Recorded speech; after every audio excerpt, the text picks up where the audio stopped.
Sí. Qualitonali, David, ¿cómo estás? Oye, ¿qué vamos a ver hoy? Cuéntanos. En Bueno, Historia del Pensamiento Científico. sí, hoy nos toca ver a dos grandes personajes. Creo que va a estar una discusión muy amena, ya que han cambiado mucho la parte de la metodología científica del doctor Feinstein y el doctor Talavera. Qué interesante, estábamos platicando ahorita fuera de la grabación, estábamos platicando con Sofi Díaz de Santo Dios, sí nos tocó verlos, ¿no? O sea, así uno puede decir, es así como esos mundiales, Marisela, que dices, yo estuve ahí, no, yo vi ese partido, entonces nos ha tocado estar en clases con ellos y bueno, pues que a todo dar, ¿no? Y entonces, bueno, pues, ¿qué les parece si sin más preámbulo vamos con la presentación y ¿quién dice yo? ¿Quién le gustaría empezar a dar el saque de esta presentación? ¿Quién le gustaría empezar? Pues si quieren yo empiezo. Sí, claro, Marta. Pues empezamos con Alban Feinstein, que fue un personaje muy interesante, o así yo lo vi, porque inicia como sus estudios conforme a tratar de mejorar el protocolo que se realiza para realizar un estudio de investigación. Eh, Él es una persona que tuvo muchísimas aportaciones, o sea, y como que estuvo como muy renombrado en instituciones que nosotros vemos como muy elevadas, o sea, estuvo trabajando en Yale, estuvo en Estados Unidos y también fue uno de los fundadores de revistas que ahorita son muy reconocidas como la de Journal of el Journal Clinical de Epidemiology. Epidemiology. Ajá. Entonces, aparte de eso, tuvo como muchísimas aportaciones científicas, publicó como 400 artículos, 2 libros, realmente como una persona pues muy publicada y que trabajó mucho, y principalmente esto, ¿no? Que fue uno de los personajes que establecen lo del modelo arquitectónico y es en donde nosotros nos estamos basando para hacer nuestros protocolos de investigación. También como de forma de chismes, me hizo muy interesante ese trabajo que realizó al final de su vida conforme a las empresas tabacaleras y que el tabaco no hace tanto daño, ¿no? Entonces siento que eso fue como muy interesante y a pesar de como todo el trabajo que él hizo, eh, uno de sus últimos trabajos fue ese, pero pues yo creo que no demerita todo lo que él trabajó, ¿no? Sí, o sea, tuvo esa pifia. Pero, Sofi, ¿qué te parecería si empezamos con este chismecito que le llamamos esta historia de la vida del doctor Feinstein? Bueno, él es estadounidense, nació el 4 de diciembre del 1925 y falleció el 25 de octubre del 2001. En otra noticia encontré que decía 24 de octubre, pero bueno, creo que esas son nimiedades, ¿no? Eso no importa. En octubre del 2001. Aquí comenzamos con esta frase que dice, no hay nada en dicha descripción de los conceptos que un médico sensato con experiencia en atención médica no conozca o no pueda comprender. Él tuvo un pensamiento Antes de eso, Sofi, yo quisiera ahondar en esta frase que pusiste. Qué padre que escogieron esta frase. No hay nada de que un médico sensato con experiencia no pueda comprender. Eso a mí me parece sensacional porque como que nos regresa a los médicos o nos regresa a los que estamos en la práctica clínica, nos regresa a ese nivel científico que se puede llegar a tener, ¿no? O sea, como que antes era solamente los grandes científicos o grandes filósofos pueden entender la medicina ¿no? Y está muy complejo y de repente te dice, casi como Ratatouille, ¿no? ¿no? Todos podemos cocinar. ¿Tú qué opinas de eso, Sofía? Creo que justo toda su aportación y cambio en la medicina es gracias al orden que él pone. Con este modelo arquitectónico se acomodan los elementos para que sean cognoscibles por por el médico sensato que tiene experiencia en la atención médica. O sea, lo trae al mundo real, lo ordena y entonces lo puede conocer. Sí, la verdad es que este pensamiento clínico está a la mano de todos. Pero bueno, pero sigamos adelante con el chisme. Paloma, ¿podrías seguir adelantito con un poco de la bibliografía, Palomita? Uy, Paloma, ¿no está? Sí, sí, sí. Perdón. Bueno, aquí esta diapositiva ya terminaron de explicarla, me parece. No, apenas vamos en el chismecito. Ok, bueno, el doctor Feinstein fue clínico, fue médico y médico internista. Internista, claro. Ajá. Pues también investigador y obviamente epidemiólogo. Como comentó Sophie, me parece, nació en Filadelfia el 4 de diciembre de 1925 y bueno, muere en Toronto. Ahí había como, no estábamos seguros de qué día, pero en octubre, ahí le pusieron del 2021. Pero Y, pero no es del 2021, no murió el año pasado. No. No. No recuerdo en qué año comentaron. 2001. 2001, sí. Y bueno, se le considera el padre de la epidemiología clínica moderna, pues por todos los avances y, ¿cómo se dice? Bueno, estructuración, pues, de la epidemiología. Aquí yo quiero hacer un punto. Él jamás trabajó como epidemiólogo. Él nunca, jamás en la vida fue epidemiólogo. Él hizo algo que se llama epidemiología clínica.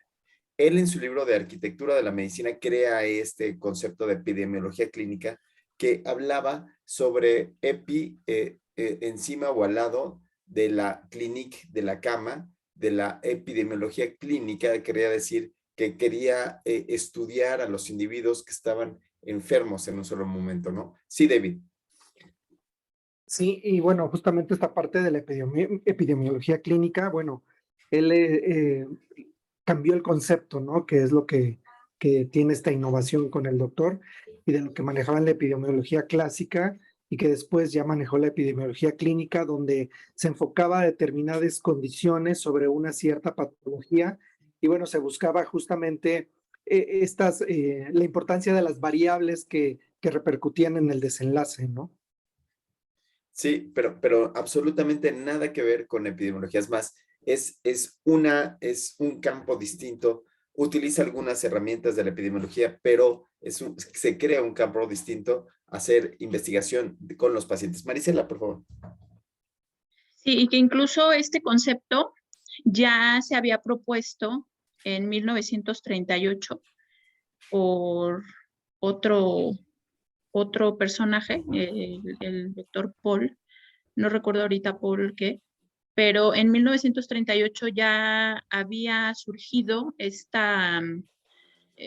concepto de epidemiología clínica, donde justamente fue como muy cuestionado y debatido en ese momento por los investigadores y que no se tomó, o sea, no se desarrolló como tal, porque decían que incluso hasta podría ser contradictorio hablar de epidemiología, donde se estudian como a los grupos, y clínico, que se basa más en los individuos, o sea, en los individuos, y que entonces de ahí no prolifera todo este concepto en donde después el doctor Feinstein, hacia la década de los 70s, pues nuevamente retoma este concepto y lo establece, y entonces ahora sí, pues digamos que da frutos y se desarrolla, ¿no? A partir del doctor, pero sí hubo una resistencia al inicio de poder adoptar esto de epidemiología clínica. Estimada Marta, déjate en Marcela, déjate que en ese entonces, hoy en día todavía se sigue teniendo esa resistencia. El doctor al que se hace referencia es John R. Paul, que nació en 1893 y murió en 1971, ¿no? Entonces, con John R. Paul, lo que decían es que había una migración de los clínicos a la epidemiología, ¿no? Y entonces, lo que se hace mención con el doctor Feinstein, que en realidad estudió matemáticas, estudió como un college de matemáticas, lo que hace es que se hablaba de la precisión en el diagnóstico. Se habla de la precisión diagnóstica, precisión en el pronóstico, y decir que cada una de las decisiones médicas se basaba en la experiencia con otros pacientes, pero también en la probabilidad de atinarle, de la probabilidad de la ocurrencia. Entonces, hablando en esa probabilidad de la ocurrencia, hace una migración de los clínicos a las matemáticas, o sea, matemáticas y clínica empieza a tener como que un mismo sentido, cuestión que para muchos médicos, estimado José Antonio, resulta como de repente, pruriginoso, ¿no? Entonces, así los médicos es así, ay, no, yo las matemáticas, no, porque me hacen daño. Y Sí, yo creo que esa es una de las resistencias. No sé, ¿tú qué piensas? de hecho, ¿cuántas historias no hemos escuchado de estudiar medicina porque creí que no iba a haber nada de matemáticas? Y cuando entras a la carrera te das cuenta que es el 80% tienes que ver un componente de matemáticas. Pero Diagnóstico, pronóstico, tratamiento, eficacia efectivamente, de los tratamientos, número necesario a tratar, ¿no? Reducción absoluta de riesgo, más metodología, ¿no? Pero podremos seguir adelante con la bibliografía, sobre todo por esta parte de las matemáticas, porque yo creo que el aporte que hace Feinstein es que él hizo esta parte de la licenciatura o el máster en matemáticas, ¿no? Pues Antonio, ¿qué opinas? sí, y además aquí, solo para redondear un poquito con esta famosa frase que pusimos al inicio, nos regresa a la clínica que durante mucho tiempo se vio perdida, porque de repente empezaron a aparecer, no sé si como tal las normas o las guías de seguimiento, donde todos nos enfocamos a paso 1, paso 2, paso 3, paso 4, y la clínica pasó a segundo término. Entonces, este tema con el doctor Feinstein, según lo que estuve leyendo, retoma la clínica como tal, en un concepto más, más preciso, no sé si es la palabra correcta, pero más enfocado hacia darle más importancia a la clínica que a lo que pudieran decir muchos artículos. También estuve leyendo que él le daba como a los ensayistas o los ensayos clínicos poca importancia, y hizo que se regresara más a los estudios de corte, que él argumentaba que eran más precisos o tenían más fundamento clínico para dar un seguimiento. Y sí, efectivamente fue máster en matemáticas de 1947 a 1948. Adelante. Fíjate que yo quiero ahondar en esto que estabas diciendo, José Antonio, porque unos de sus contrarios estaban en la Universidad de McMaster, ¿no? Y entonces en la Universidad de McMaster surge esta medicina basada en la evidencia, en donde, como tú dices, se olvida la clínica. ¿Sabes qué pasa además en medicina basada en evidencias? Que la experiencia de los médicos es tomada como basura, es tomada como firmicute pestilente, ¿no? Es tomado como bacteroidete que anda por ahí, ¿no? Y que los ensayos clínicos están en la punta. Y entonces Feinstein, cuando escribe la parte de la migración de los clínicos a la epidemiología, lo que dice es que cada acto, cada vez que tú ves a un paciente, se va formando una información dentro del individuo que va a permearse en el futuro. Y entonces lo que dice es que lo que hay que hacer es esta parte organizada del pensamiento, para que el médico, a partir de la historia clínica bien realizada, estado basal, maniobra y desenlace, todos los componentes del estado basal, empiece a cambiar y empiece a ver a los pacientes, que no sé si a alguno le ha pasado, o sea, que la maestría haya cambiado a la hora de ver los pacientes, ser mucho más organizado en cuándo comenzó, cuáles son las características, cuáles son los aspectos comórbidos que pueden hacer que ese paciente se complique, ¿no? Y entonces, imagínate dos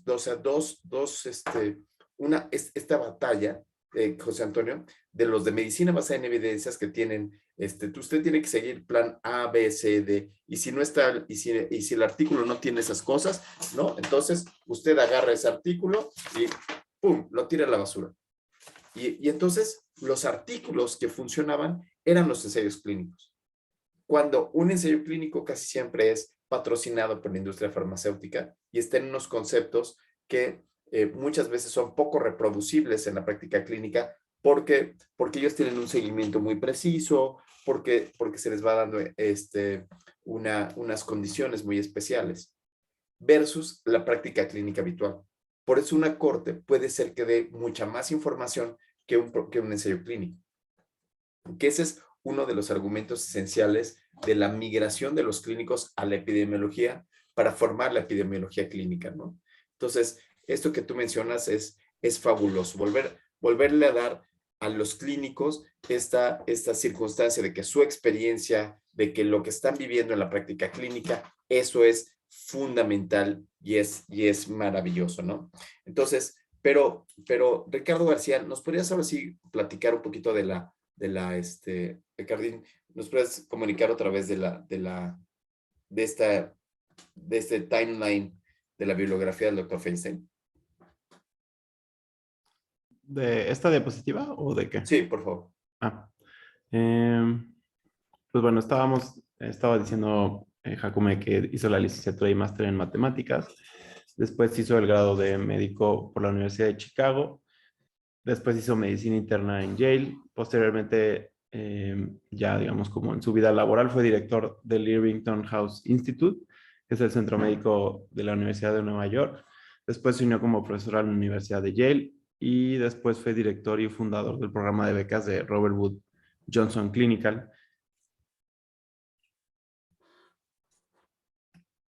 En el 74. Y bueno, pues fueron muchas sus actividades. Una de ellas fue impulsores de la revisión de criterios de Jones con la Sociedad Americana de Reumatología. Fue promotor de la historia clínica orientada por problemas, que esa es la innovación de los años 70. Fue ex profesor de McMaster. Contribuyó en aspectos metodológicos importantes como el Spectrum Bias en pruebas diagnósticas, que son todos los sesgos que pueden existir al realizar las pruebas diagnósticas, y eso es parte de las contribuciones muy grandes que hizo, que fue darles como crear el concepto de sensibilidad, el sensibility de las pruebas diagnósticas, para hablar de su precisión o no al momento de hacer un diagnóstico. Y también considera la comorbilidad en los desenlaces de la investigación a finales de los 90, que también ese es otro concepto que integró a la clínica, el concepto de comorbilidad, en cuanto a que un enfermo no nada más puede tener, o sea, no nada más se tiene que enfocar en su enfermedad, sino que tenemos que enfocarnos en todo el espectro de enfermedades que pueden estar coexistiendo con el padecimiento actual del paciente. También estuvo en contra de los estudios de casos y controles y fue impulsor de los ensayos clínicos aleatorizados, que es parte de lo que decía Jacome. O sea, primero impulsó mucho los ensayos clínicos, después vio como esa ensayitis y retomó el papel de las cortes, no nada más ensayos clínicos aleatorizados, pero sí fue mucha su pelea en contra de los casos y controles. Y también sí, de hecho, él le cambia el nombre, ¿no? Al casos y controles, y le pone TROCORT, ¿no? Que es como una especie de corte retrospectiva, y escribe el artículo de los 20 aspectos científicos para hacer un ensayo clínico, para hacer una corte, y entonces, para hacer un casos y controles. Entonces, cuando ves cómo hacer un casos y controles como tal, te das cuenta que es casi tan difícil como hacer una corte como tal, ¿no? Pero sigamos adelante, Fer. ¿Estás con nosotros, Fer Aróstico? No te veo. Pero no, si estás con nosotros, no estás. No. Vic, ¿nos podrías platicar un poquito más de sus aportaciones? Sí, bueno, en 1938, John Paul utilizó por primera vez el término de epidemiología clínica, que es lo que ya platicamos, en una conferencia que dio en la American Society for Clinical Investigation, y de ahí es de donde parten las ideas de Feinstein. En la década de los 70 retoma e impulsa el concepto de epidemiología clínica y lo describe como una disciplina que posee los elementos necesarios para realizar la investigación clínica con grupos de pacientes con fin de evaluar el proceso diagnóstico y pronóstico, así como comparar los tratamientos, que es lo que platicamos, su aporte de la estratificación pronóstica y la comparación con cortes. Señala además que esta disciplina proviene o provee las bases necesarias para la construcción de lo que es la investigación clínica. Por esta razón, le da el título a su libro de la arquitectura de la investigación clínica en el 76. Y bueno, lo aportado por este libro fue la capacidad clínica y su propuesta para reconceptualizar los fenómenos clínicos y la necesidad de incorporar el concepto de comorbilidad al reconocer la realidad clínica de la concomitancia de enfermedades en lugar de su abstracción teórica como entidades independientes y deslindables. Y entonces, Vic, Vic, y esa comorbilidad está permeada hoy en día, ¿no? O sea, yo creo que hoy en día todos hablamos de comorbilidad, es un tema que platicamos, y entendemos a la comorbilidad como el verdadero sesgo de susceptibilidad pronóstica, donde sabes que un paciente que tiene COVID y tiene comorbilidades va a tener peores desenlaces, ¿no? Entonces, Vic, ¿cómo se permea todo esto a tu práctica clínica habitual? Sí, bueno, es el término favorito, comorbilidad de todo el mundo, pero sí, las comorbilidades obviamente cambian los desenlaces que siempre se están estudiando. Entonces, ayuda a ver al paciente o integrar al paciente como un conjunto y no verlo como un tema individual. Lo que cada cosa o enfermedad que tiene el paciente va a modificar su pronóstico. Eso es maravilloso, ¿no, Marta? O sea, el regreso a la clínica, el regreso a platicar sobre la clínica en este grupo, en estos pacientes, en estos investigadores, ¿no? Sí, yo creo que eso es muy interesante, más porque como que aterriza conceptos epidemiológicos a la consulta diaria, entonces, y personaliza un poco más la medicina, porque el concepto de comorbilidad es muy individual y no es tan como grupal como los estudios de epidemiología grandes que vemos. Y aquí también como que siento que un concepto muy importante es que también hace la distinción entre epidemiología clínica y epidemiología clásica, en donde la epidemiología clásica pues es estas encuestas de salud pública gigantes de una región geográfica y cosas así, donde es muchísimo más global, y la epidemiología clínica, en donde son estudios en un grupo determinado de personas que comparten las mismas características.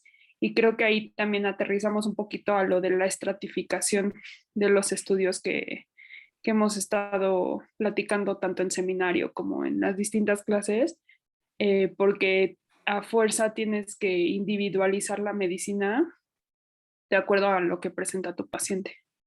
Imagínate, Marta, que él inventa el TNM. O sea, el sistema de clasificación TNM es inventado por el doctor Feinstein. Entonces, es uno de los mejores modelos de clasificación que se puede tener. O sea, el tumor te va a dar un pronóstico que se puede sumar a la presencia de nódulos y eso cambia el pronóstico con metástasis. Entonces, son 3 modelos juntos, o sea, 3 cosas que van juntas, y él propone todo esto para la estratificación que se utiliza hoy en día para muchísimas, ¿no? Para muchos tipos de cáncer, ¿no? Entonces, la verdad es que este señor ha dado unas aportaciones increíbles. Ah, qué bueno está esto. Caro Blanco, ¿qué dice aquí?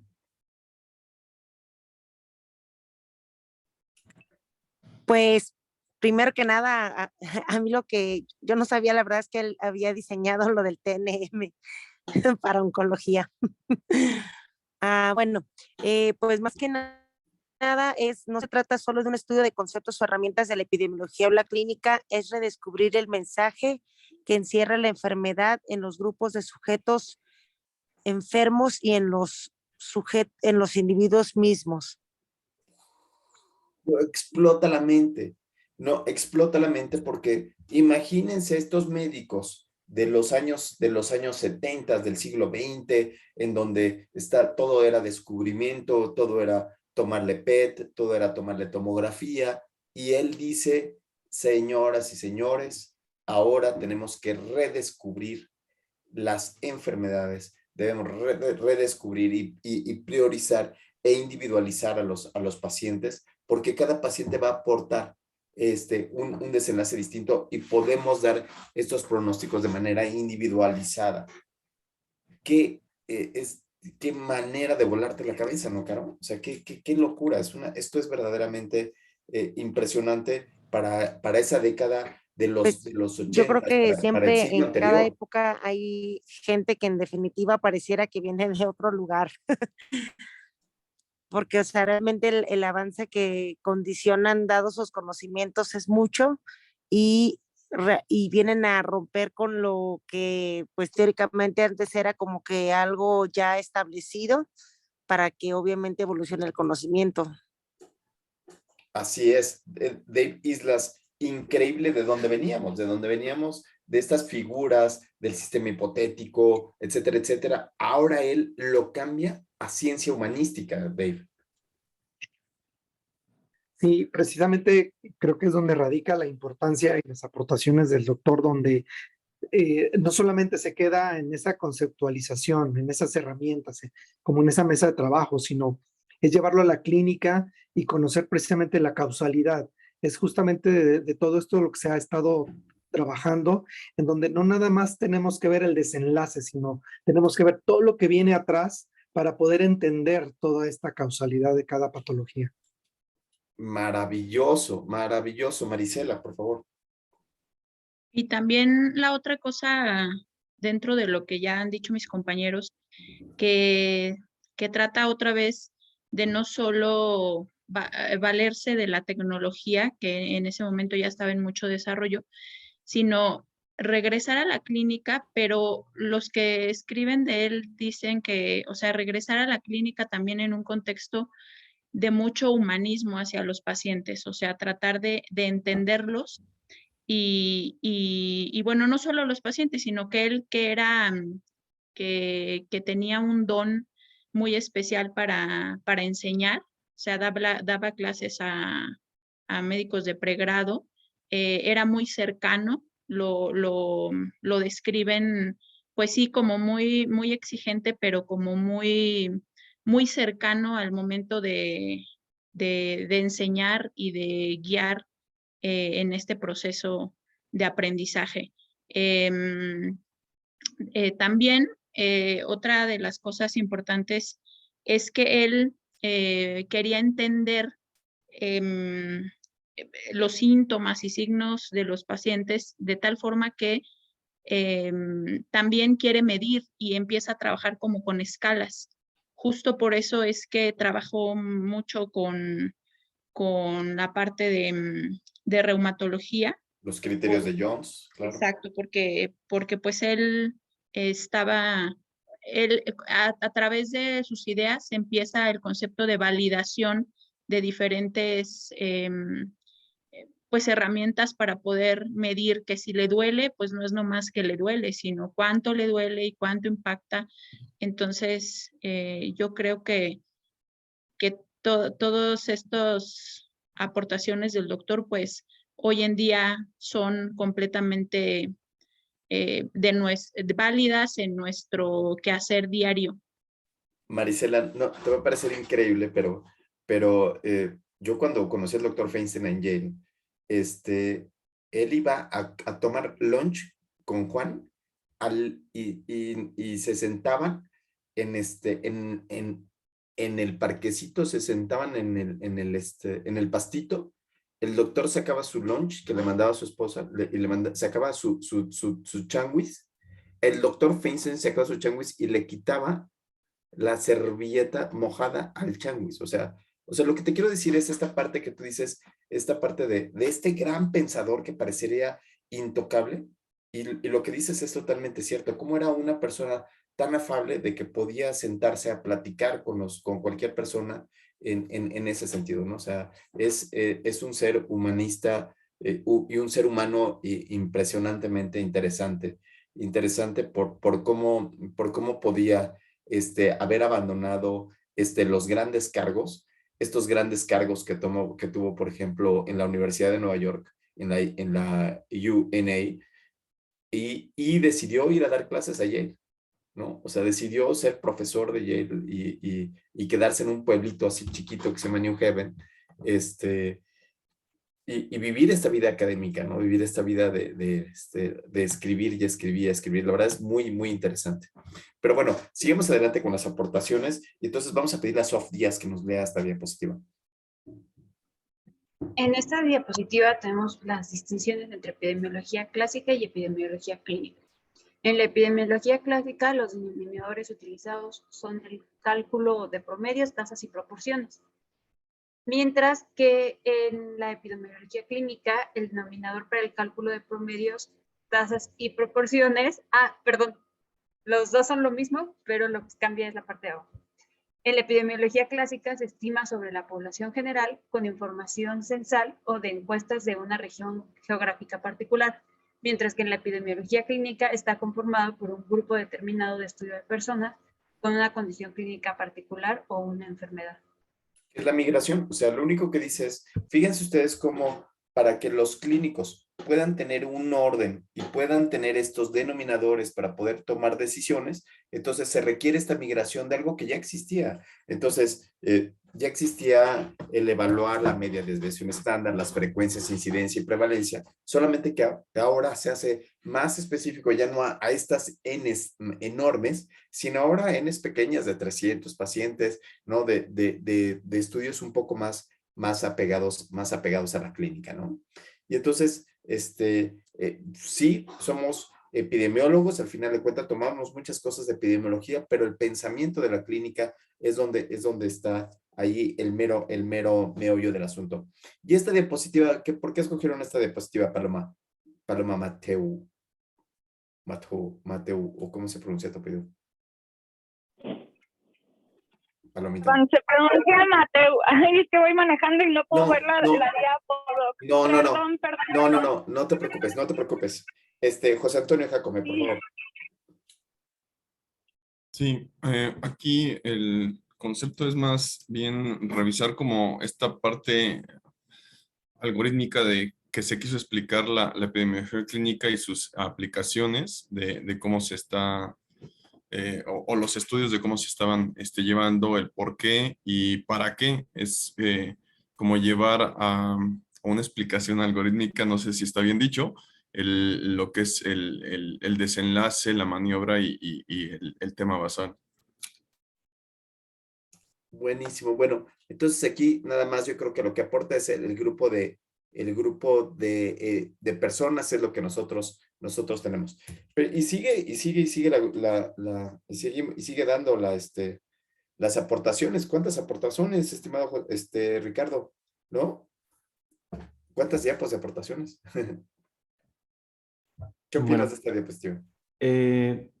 De la arquitectura de la investigación, el énfasis que tuvo sobre la actividad de planear y llevar a cabo un estudio biomédico no se restringía al diseño de la investigación, o sea, al diseño arquitectónico, sino hacía también mucho hincapié en el modelo de causalidad, que incluye el estado basal, la maniobra y el desenlace, y dicho modelo se desarrolla a partir de una descripción detallada de la atención médica utilizando el método científico o juicio clínico, que es lo que hemos estado platicando de llevar un orden al momento de abordar a un paciente. Y el estado basal pues incluye todo lo que hemos platicado de las comorbilidades que tiene el paciente antes de pensar en el tratamiento que se le va a asignar. ¿Qué tal, O sea, el aporte que nos dio fue esta parte de hacer este pensamiento clínico. O sea, que el pensamiento clínico, o sea, ¿cuándo comenzó el problema? ¿Cómo estaba antes de que empezara el problema? ¿A qué le estoy atribuyendo? Al diagnóstico, pronóstico, tratamiento, y esa es la maniobra, no porque sea la única maniobra, sino porque sea la que voy a explorar en ese momento, la que quiero explicar. Y el desenlace a mí me parece maravilloso, o sea, porque cuando hablas del desenlace, hay muchos desenlaces que pueden haber en la clínica, pero tú de repente tienes que centrarte a cuál es el desenlace que probablemente el paciente quiera. A veces los pacientes por ejemplo, con cáncer avanzado, pretenden saber si van a vivir o no van a vivir, porque todo lo demás no les interesa, ¿no? Entonces, estos apartados, esta aportación me parece que es lo más importante del doctor Feinstein, ¿no? Entonces, aquí viene ya lo que escribimos en la revista con la doctora Marcelita Pérez y la doctora Ivonne Roy sobre el regreso al estado basal, maniobra y desenlace y la importancia de ese fenómeno, ¿no? ¿Y qué tal esto que estábamos platicando de la clinimetría, ¿no? La clinimetría, Víctor Noriega empieza a ser todo un cambio de paradigma, porque antes decían, no, pues es que la medicina es el arte, es el arte de la medicina, y él cambia el paradigma, Vic, y crea este aporte de medir cada una de las alteraciones clínicas que se pudieran llevar a cabo, ¿no? O no cada una, pero sí decir que se pueden medir. ¿Qué opinas al respecto, Vic? Sí, precisamente eso es la clinimetría, ¿no? Él sienta como las bases metodológicas para llevar a cabo estudios de validación de procedimientos, tanto en exactitud como en reproducibilidad, o sea, poderlos reproducir en distintas poblaciones. Y este término lo introdujo en la década de los 80 para referirse a la construcción de una serie de índices, dominios o instrumentos que se utilizan para describir o medir signos, síntomas, signos físicos y otros fenómenos clínicos. Buenísimo, porque viste que empieza con estos argumentos de clinimetría y termina con los criterios de Jones, ¿no? Cambiándole el mundo a los reumatólogos, validando la escala visual análoga, haciendo el TNM, o sea, ¿no? Este sujeto es un all-star, ¿no? Como tal, ¿no? Y sigue Caro, y siguen las aportaciones, ¿no? O sea, siguen las aportaciones. ¿Qué más vemos aquí? Pues también está el fenómeno de Will Rogers, que explica cómo los cambios en el pronóstico de los pacientes tratados por neoplasias en estadios semejantes en diferentes épocas pueden ser solo aparentes y explicables simplemente por una mejor estadificación. ¿Eso lo utilizan ustedes como oncólogos en la práctica clínica? Pues sí, porque a lo que voy es que realmente el concepto en relación a que la etapa temprana es la única que pues prácticamente tiene un tratamiento local, entiéndase, ya sea radio o no sé, cirugía o cirugía, a diferencia, por ejemplo, de los localmente avanzados que ya requieren tratamiento sistémico y pues evidentemente que los metastásicos en definitiva no pueden suspender los tratamientos sistémicos porque obviamente el avance de la enfermedad es algo inminente. Y aquí la importancia de la estadificación de las enfermedades, ¿no? Entonces, buenísimo. Marisela, ¿qué es eso de la auxiometría?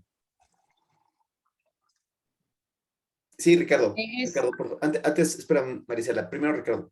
Bueno, no sé si saben cuál es el fenómeno de Will Rogers, pero es de un comediante que su broma, o por qué se llama fenómeno de Will Rogers, es porque él decía que cuando la gente de Oklahoma se iba a California aumentaba la inteligencia de la gente, del estado de California.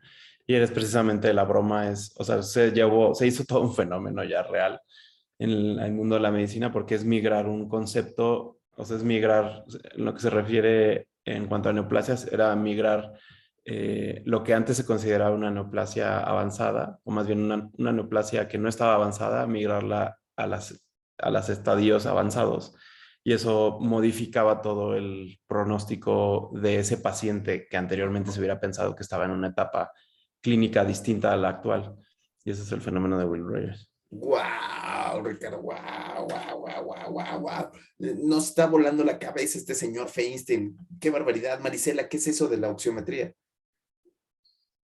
Pues este concepto lo usa para referirse a los procedimientos que nos permitieran inferir la progresión de un cuadro nosológico. Esto generalmente se encontraba de una relevancia para el caso de los tumores malignos.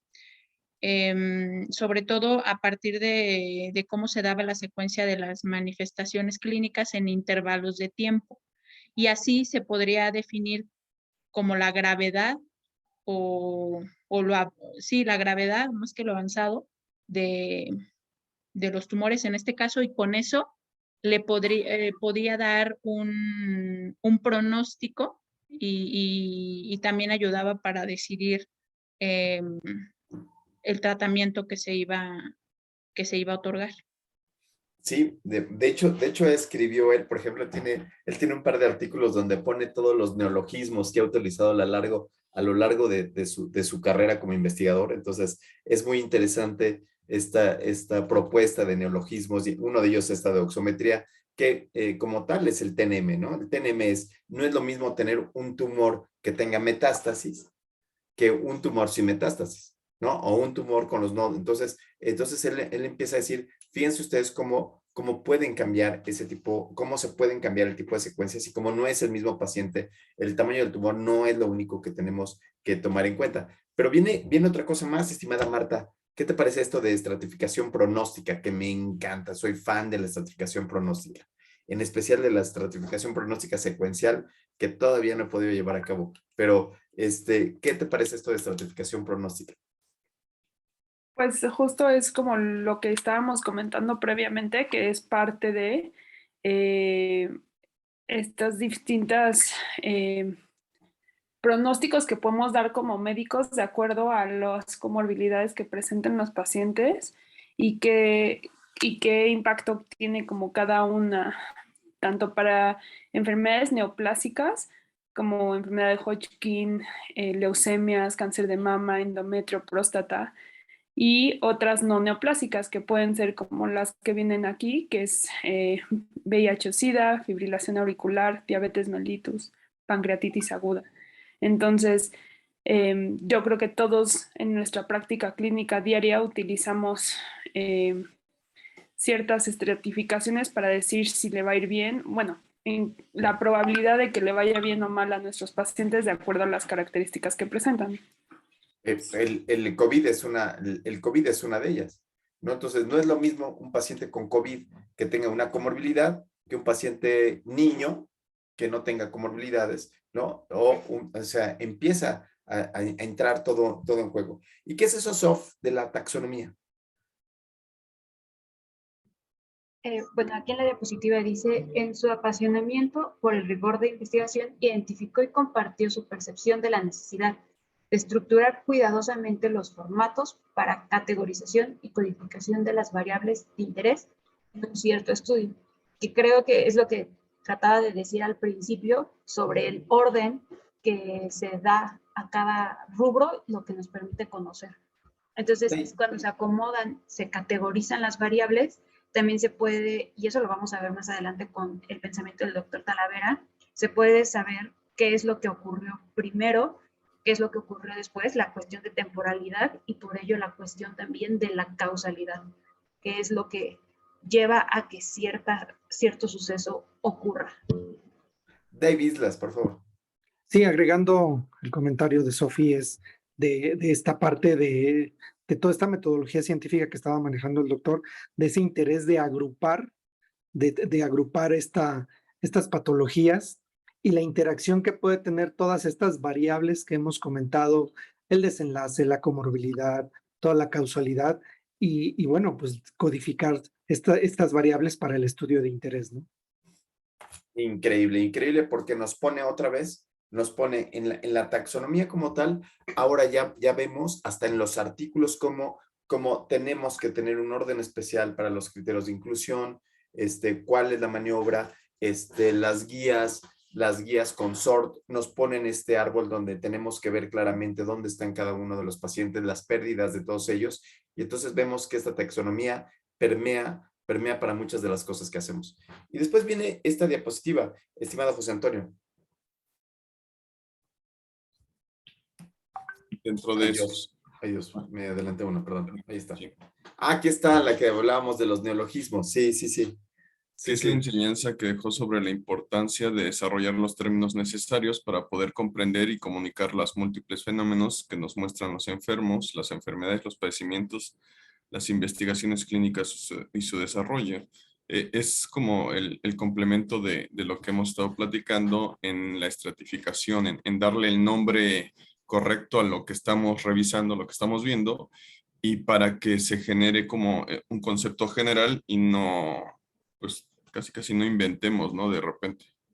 Sí, pues en realidad él lo inventó, ¿eh? O No, sea, me refiero a yo los creo que conceptos, o sea, que de repente un médico salga y diga esto es azul cuando pues todos estamos viendo que es verde. sí, bueno, yo lo que creo que pasó con estos de los neologismos es que había una gran necesidad de decir algunas, de interpretar algunas cosas que pasan en la clínica y no tenía nombre. Y no tiene nombre. Hay muchos que todavía no tienen nombre y que están esperando que ustedes le pongan, que le hagan un neologismo, ¿no? Y entonces, bueno, pues él sin empacho, tuvo un montón de neologismos y le gustaba. Y en este artículo es un artículo buenísimo que tienen que leer porque sí hay una buena cantidad de neologismos. Y empezamos con las aportaciones. ¡Wow! Los 6 libros desde Clinical Judgment hasta Medical Statistics, ¿no? Es una barbaridad de libros, una barbaridad de una persona que tenía una capacidad de escribir increíble, Ricardo, ¿no? Entonces, wow, ¿no? ¿Cómo ves este aporte en libros, en términos de libros? Pues bueno, es parte también de los libros, del libro que hemos estado utilizando. Publicó 6 libros de texto y más de 400 artículos. Fue miembro de diversos consejos editoriales y editor de diversas revistas. Su primer artículo lo escribió durante la carrera de medicina. Y bueno, dentro de las distintas aportaciones está el de epidemiología clínica, el de Clinimetrics, análisis multivariado y principios de estadística médica, que se fue, por lo que veo, post-mortem porque ya estaba muerto. Y tuvo varios premios y Sí, reconocimientos. claro, qué Sí, lo que buena dice observación. 2002. Qué buena Ujú. observación, porque salió hasta después del 2002, claro, post-mortem, por supuesto. Pero yo creo que ya lo dejó ya listísimo. Sí, sí, Sí, sí. y pues muchísimos premios y reconocimientos. Eh, Francis Gilman Blake como profesor de estudiantes de medicina en la Universidad de Yale, American College of Physicians, premio Robert J. Glaser de la Sociedad de Medicina Interna, el J. Allen Taylor International Prize in Medicine, el Gardner Foundation International Sí, sí. Award, grado de doctor en ciencias con honores por la McGill University, y fue McGill. nombrado Sterling Profesor de Medicina y Epidemiología, que es el honor académico más importante de Yale. Imagínate, o sea, un aula con tu nombre, no, manches, en la Universidad de Yale, o sea, Sí, está cañón. está cañón, sí, sí, sí. Y esta es una parte, esta es la parte oscura quizás del asunto, ¿no? De hablar sobre el tabaco, que muchos de nosotros decimos el tabaco es malo, malo, malo, malo, o sea, malo de Malolandia, y él muchas de las ocasiones expresó que había sesgos potenciales en los estudios que hablaban sobre tabaco, que estaban basados en estos casos y controles donde los controles no eran representativos. Y entonces de repente uno empieza a pensar que él estaba apoyando la industria del tabaco. Y si era pagado, él era pagado por mucha industria, ¿eh? O sea, no era nada más por la del tabaco, sino por muchas industrias era pagado. Pero cuando decimos pagado, queremos decir que es contratado para dar conferencias, es contratado para dar conferencias, para hacer estudios. No necesariamente que sea de la compañía de tabaco. No sé si me explico esto. O sea, por ejemplo, imagínate un día, Dave, que a ti te invitan a dar una plática para un medicamento y ya te dicen que tú eres ¿no? vendido Vendido. por tal circunstancia, ¿no? Entonces, o que utilizas una pluma ¿no? Una pluma de alguna industria y ya eres parte de la industria, ¿no? Entonces, yo creo que aquí hay muchas cosas que decir al respecto. ¿Tú qué piensas, Marisela García? Pues es que ahí también un poco la crítica era que él era editor del Journal of Clinical Epidemiology y es justo ahí donde se publicaban los artículos que él escribía, digamos, como de cierta manera defendiendo, o bueno, no sé si defendiendo, pero eh, sacando toda, por ejemplo, de que los artículos donde se decía que el tabaco era malo, pues él identificaba, por ejemplo, los sesgos y ahí se publicaba en esa revista. Entonces, una de las cuestiones que a él se le criticó en su momento y que al final de su carrera fue lo que quizá empañó un poco todo, o sea, digo, ahí hubo una controversia, ¿no? De que cómo era posible que o se viera como defendiendo a esta industria y que lo publicara en una revista donde él era el editor o fue el editor por muchos años y que sí, justamente recibía un pago de esta industria, pues como dice, o sea, lo contrataban para dar conferencias o para hacer este tipo de aportaciones. Sí, Víctor. Sí, creo que lo que realmente se le critica es que él no hizo este disclosure de los artículos que él publicó que estaban financiados por la industria del tabaco. Entonces, por eso es que ahora en Estados Unidos, siempre que se abre una presentación, vienen los disclosures de si tienes alguna relación con alguna industria para que no se malinterprete. O sea, la queja contra él fue que él no avisó que tenía este patrocinio. Me parece que fue ahí más el tema, ¿no? Sí, y de ahí empezó toda una gama de sujetos que de poner tu diapositiva de disclosure desde el inicio, ¿no? Entonces, en donde dices, no está mal que estar pagado por la industria farmacéutica, lo que está mal es que no lo digas, quizás, ¿no, Ricardo? Pues, o sea, digo, parte de lo que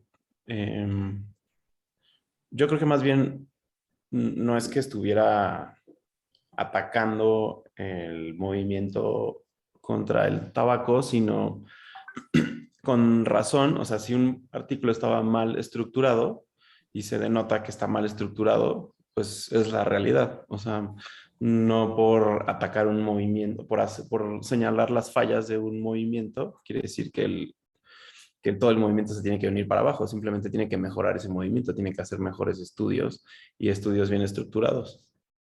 Claro, acuérdense que veníamos de la pelea de Ronald Fisher a favor del tabaco y del hijo de Pearson, Egon Pearson, que estaba en contra. Entonces, de ahí veníamos. Entonces, también veníamos de este mundo de la investigación, de la epidemiología y de la estadística, ¿no?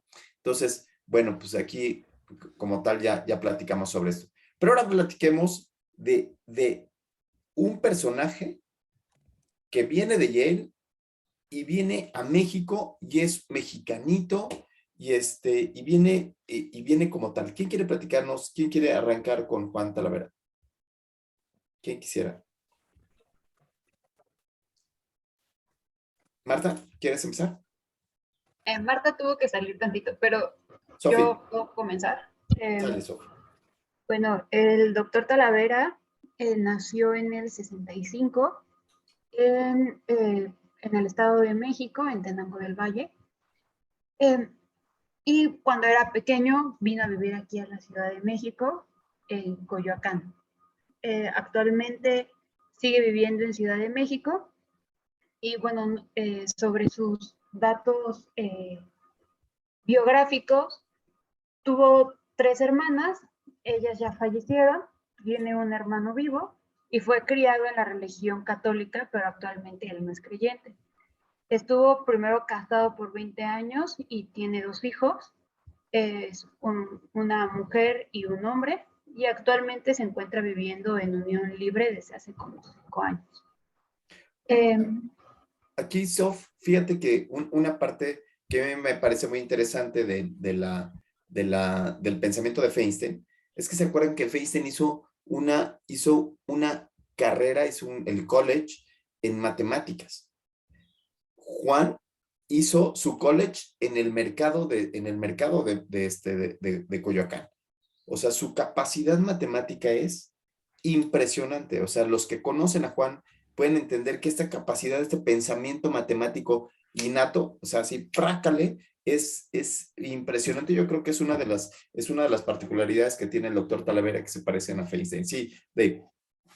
Sí, precisamente él hace mención de cuando le hacen la entrevista de cuáles son los personajes que muy representativos en su vida, y creo que a su mamá la menciona en diferentes momentos de su vida porque fue precisamente quien los orilló a tener todo este pensamiento matemático, en donde él hace referencia que en el mercado, en el puesto donde ella vendía, los hacía hacer las cuentas de manera mental. Les prohibía que utilizaran el lápiz, papel, y ella a su vez llevaba las cuentas de manera en paralelo y se daba cuenta en los errores en que caían. Entonces, tuvo mucha influencia de su mamá. Sí, sí, sí, es impresionante lo que platicaba, las características de lo que hacían, de las matemáticas que podían hacer él, que su hermano se llama Juan de Dios, él es Juan Talavera, Juan Osvaldo, o sea, de cómo los traían en friega, o sea, los traían haciendo cuentas y les hacían pagar si se equivocaban, ¿no? Entonces es muy interesante cómo hablábamos de John Stuart Mills, de un papá que lo había hecho desde chiquito, aprender 2 idiomas y estar leyendo continuamente, y ahora esta mamá que lo hace tener este pensamiento matemático que lo deja tatuado de por vida, ¿no? Y luego, ¿qué pasó con su vida, con su vida profesional, estimado José Antonio? Es egresado de la Facultad de Medicina como médico cirujano. Hace la especialidad en medicina interna de 1990 al 93. Acá en Centro Médico, en el Hospital de Especialidades de Centro Médico, sí. Hace su maestría y doctorado en ciencias médicas por la UNAM. Fue fundador del Centro de Adiestramiento e Investigación Clínica del IMSS. En el sector privado trabaja para una aseguradora y en la consulta privada, y fue jefe de enseñanza del Centro Médico ABC. Docente de posgrado en universidades públicas y privadas. Y bueno, recuerdo que cuando lo presentaron en el ABC, no hablaban como de este tema de investigación, sino más bien le dieron mucho peso, y espero que no me ocasione problemas lo que voy a decir, le dieron mucho peso al tema de haber trabajado como jefe de enseñanza, sí, parte de enseñanza de Centro Médico Siglo XXI, y ese fue como el peso fundamental que se comentó en su momento. Sí, sí, este sujeto, este investigador es tan sencillo y tan humilde que no habla mucho de él, ¿no? Entonces, pero déjenme decirles, platicarles cosas interesantes. Fue el mejor internista de su época, hizo la maestría al mismo tiempo que estaba haciendo la medicina interna aquí en el Hospital de Especialidades.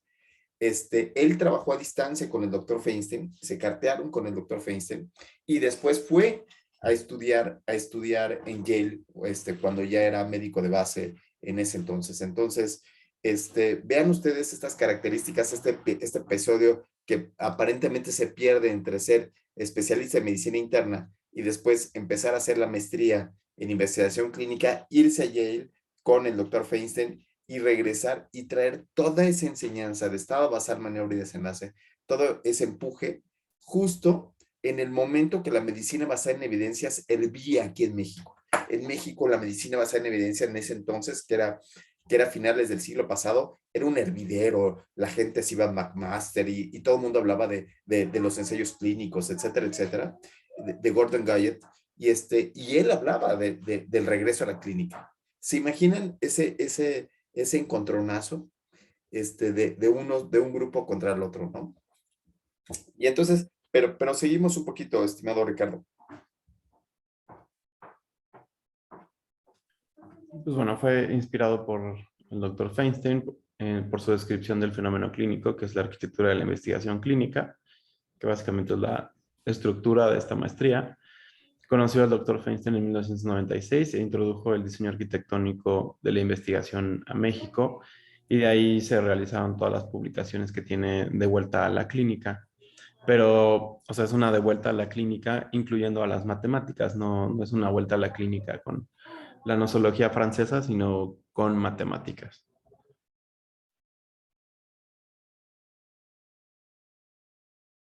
Muy bien, sí, Dave. Bueno, un dato nada más ahí. Él comenta que conoció en realidad al doctor Feinstein en 1995, cuando el doctor vino al centro médico a dar una plática y solamente consolidó pues lo que ya estaban leyendo sobre él, sobre los estudios. Y en 1996 fue cuando él fue a Yale durante un año precisamente a continuar con su preparación. Maravilloso. Y entonces, bueno, entonces él es de los que yo creo que más ha escrito al respecto de esto del regreso al pensamiento clínico, a la migración de los clínicos a la investigación como tal. Y después, qué más viene aquí, estimado Dave? ¿Qué más ves aquí? Bueno, él viene él hace mención justamente de su primera publicación, que fue sobre hemorragia subaracnoidea, y después vino una segunda publicación sobre accidente vascular cerebral de tipo isquémico. Y bueno, aquí nos muestran los más de 35 artículos publicados en revistas mexicanas, como autor principal y múltiples colaboraciones. Y bueno, tiene 6 artículos que serán publicados recientemente. Él sigue trabajando en esta línea de investigación de lo que es se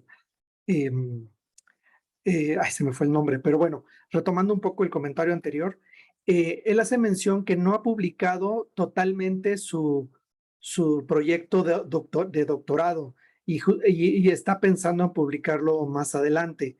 Y también un dato curioso es que dice que no ha tenido ninguna publicación en ningún capítulo de libros, solamente se dedica a esta parte de la enseñanza y bueno, en artículos, ¿no?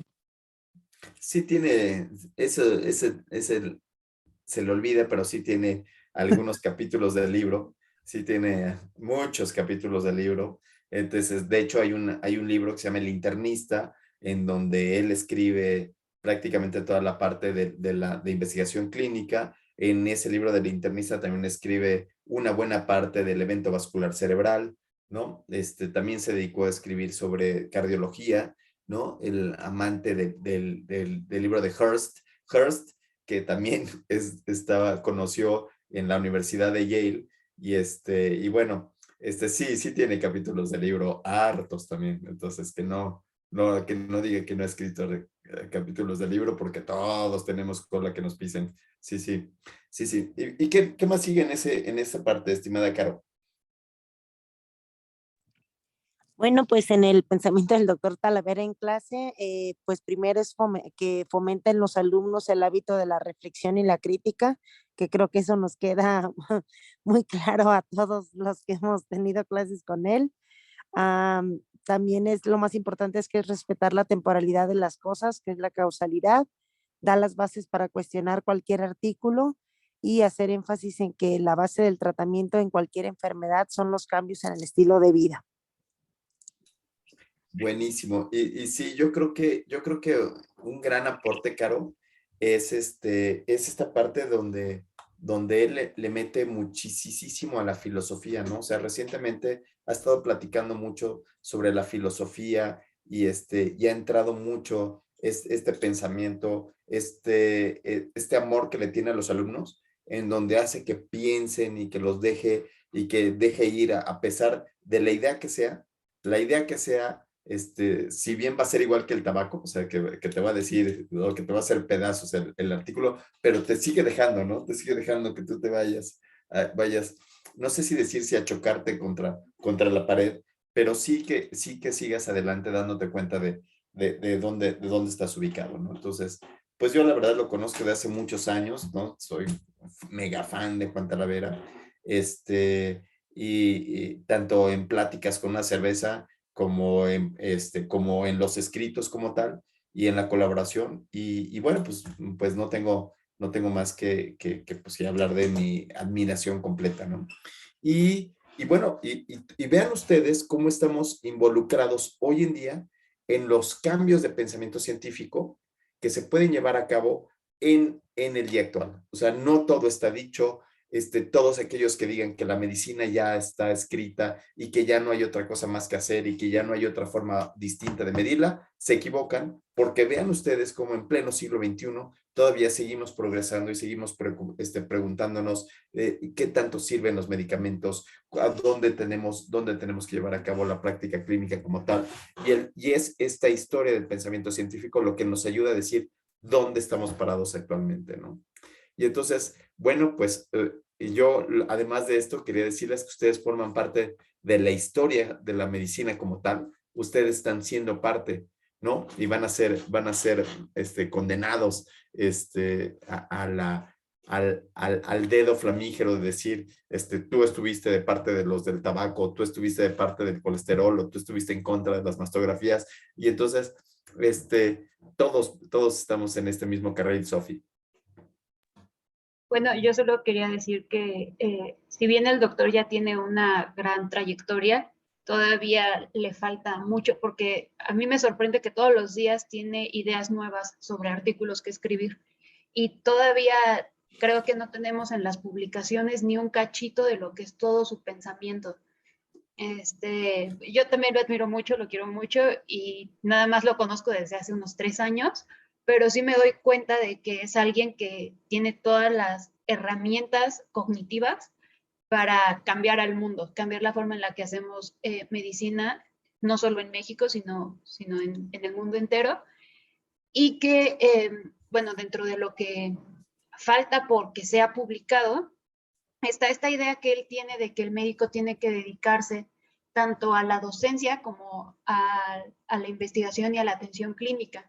Entonces, que un médico tiene que ser completo y tiene que entregarse de la misma manera a estas 3 esferas para poder tener el mejor desempeño en las tres esferas. También creo que es muy importante lo que traté de decir hace ratito de la temporalidad, en donde él dice que las cosas no son como una causalidad directa, sino que todo está mediado por múltiples variables. Esto también lo trae del doctor Feinstein, pero él añade la temporalidad y nos dice que hay que reconstruir el fenómeno reconociendo qué fue lo que pasó primero y qué fue lo que pasó después, porque a veces considerar tantas variables nos hace perder de vista el orden de las cosas. Y de nada sirve cambiar una variable que no es temporalmente anterior al desenlace. Entonces, bueno, eso me parece muy importante de su pensamiento. También como del reconocimiento de la filosofía y esta apertura que él tiene para en sí mismo cuestionar lo que él mismo considera como los paradigmas, o sea, como esta idea de Kuhn, de renovarse constantemente. Y pues ya, toda mi admiración al doctor. Muy bien, Sof. David. Sí, va a ser muy interesante. Ya recordé la palabra, la estratificación pronóstica secuencial. Es parte de lo que el doctor dice que no ha terminado y que le falta publicar de su proyecto del doctorado, y está trabajando de forma simultánea entre 5 a 6 artículos, y que a veces cuando se aburre, o más bien dice, no es que me aburra, sino como que me faltan las ideas, deja pendiente un artículo y sigue con el segundo, y lo deja y sigue con el tercero. Y bueno, está justamente esa parte que me gustó mucho de cómo trabaja y va creando este tipo de metodología. Y bueno, él hace mención de que tenemos mucha información por parte de las farmacéuticas, muchos fármacos que llegan que no son de utilidad, y que en realidad nosotros pues reflexionamos poco y gastamos mucho, ¿no?, en relación a esto. Y él nos invita a ser muy objetivos y realmente a tener esta crítica científica. Sí, qué maravilla. La verdad es que son tantos artículos que he escrito que habría que hacerle un seguimiento muy fuerte, sobre todo los primeros artículos que escribió con el doctor Feinstein en Archives of Clinical Research, que son una maravilla en el pensamiento de la estratificación pronóstica. Y entonces ahí ya se dejaba ver estos modelos que se iniciaban en ese entonces. David, yo te quiero decir que para ese artículo, las computadoras que eran unas computadoras que se llamaban 386, que no tenían memoria. Y entonces había que hacerlo todo de un jalón. O sea, había que pensar el modelo, llevarlo a cabo, hacer los análisis y dejar que se fuera. Si salían mal, te tenías que esperar al otro día para volver a hacer otra vez el pensamiento como tal. Entonces, hoy en día hacemos modelos de regresión, le damos clic y sale y no sale y después haces otro. Pero en ese entonces no, entonces había que hacer, era one shot, y entonces cambia mucho esta percepción de lo que se hace actualmente, ¿no? A mí me parece que un gran aporte que ha tenido Juan es que ahora Juan está metido completamente en la filosofía. Y entonces el hecho de que él esté tan metido con Spinoza y tan metido en la filosofía y tan metido en la psicología, hace que tenga un pensamiento mucho más humanista. Entonces, eso es también sensacional por su parte. Pero bueno, qué palabras tan difíciles, ¿no? Entonces, es difícil decir adiós, y entonces, pero es más difícil decir estratificación pronóstica secuencial. Así es que, bueno, nos vemos entonces para la próxima clase, ¿no? Nos vemos la próxima clase donde vamos a ver ya todos los modelos, los 4 modelos de investigación: método inductivo-deductivo, el a priori deductivo, hipotético-deductivo, y por supuesto vamos a ver estado basal, maniobra y desenlace, y vamos a contrastarlo para decir si cuál de esos modelos son los más importantes, o el método de no, yo hago lo que yo quiera en mi práctica clínica, es decir, no necesito hacer la maestría, ¿no? Con lo que me digan mis colegas me basta, ¿no? Mejor voy a seguir lo que diga las guías, y con eso la libro, ¿no? Entonces, yo creo que va a ser una discusión interesante para la próxima clase, y nos vemos pronto, Marisela, ¿no? Nos vemos la próxima clase. Gracias, Sofi. Gracias, nos vemos. Gracias, buen día. Gracias.